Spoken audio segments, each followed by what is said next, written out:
Okay, so this is Wolf Girl 5, Chapter 3, Tiny.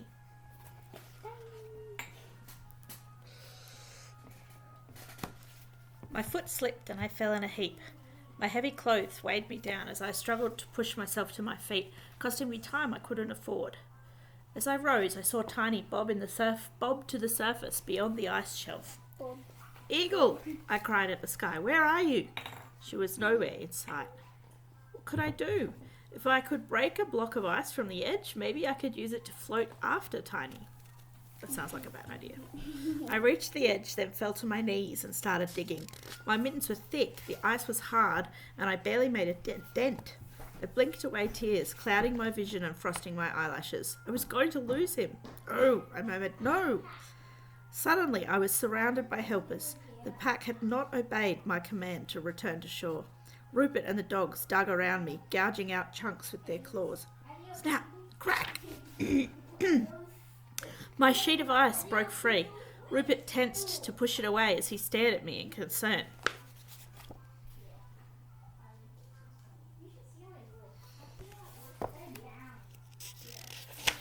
"How will you get back?" he asked. "Push," I said. He gave an almighty push and I floated out into the lake.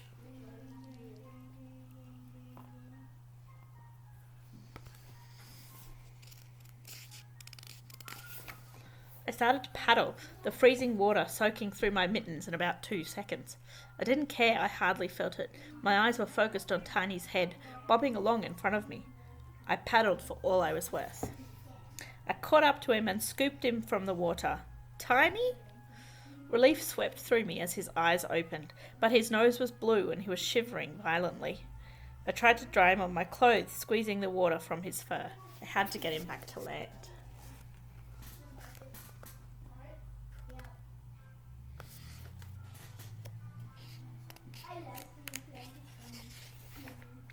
I turned to see how far we had drifted, and my heart sank. The lake was draining into the sea, taking us with it.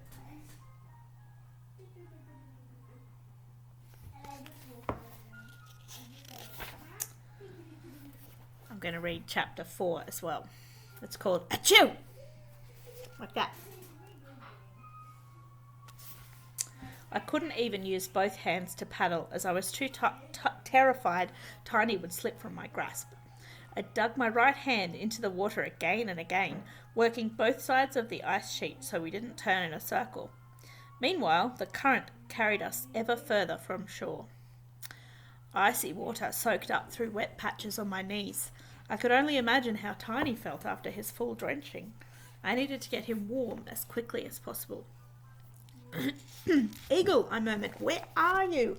That was a good one. Finally, she was back.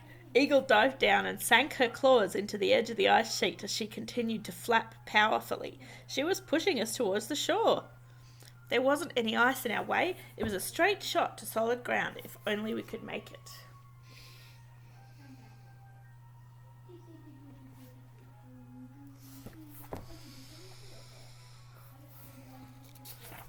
Eagle had to flap so hard to keep us moving.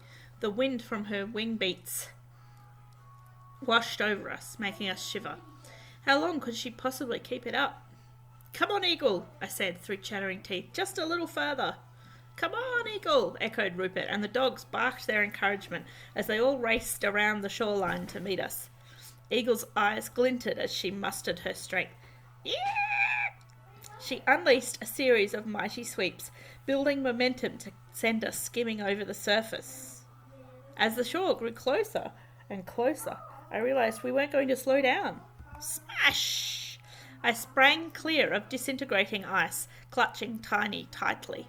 As I hurled into Rupert, Eagle sped past us and crashed into a snow pile. Plumph! I shoved Tiny into Rupert's hands. "Here, get him dry."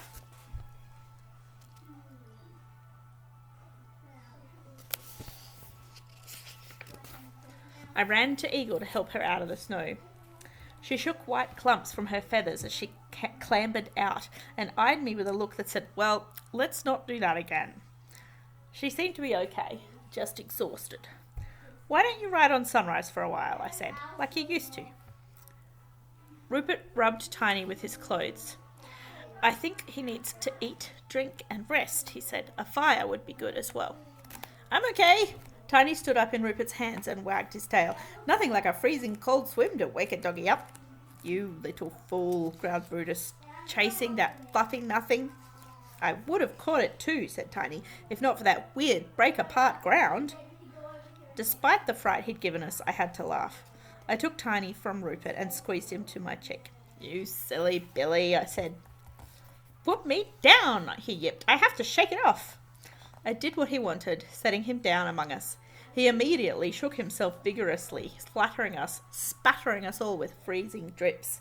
Ah, said Brutus, is there no end to your nonsense? At least he smells fresh for once, said Nosy. Tiny finished his shake with a great big sneeze. Achoo! He looked up at me with watery eyes and sniffled. That's all we need, muttered Rupert. It looks like he's coming down with a cold. I turned my eyes to the shoreline ahead. To my amazement, in all the drifting and running, we had almost made it to Golphus.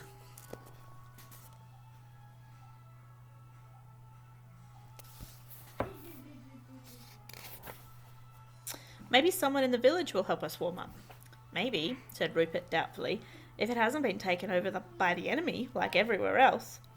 He had a point. Recent times had not taught us to hope for the best. And the GPS. Murmured Rupert, mournfully, looking back to where we had been. It's gone. We used to find our way well enough without it, I pointed out. That was before we'd trekked into the middle of nowhere, he said. I sighed and shivered. Come on, I said. We've made it this far.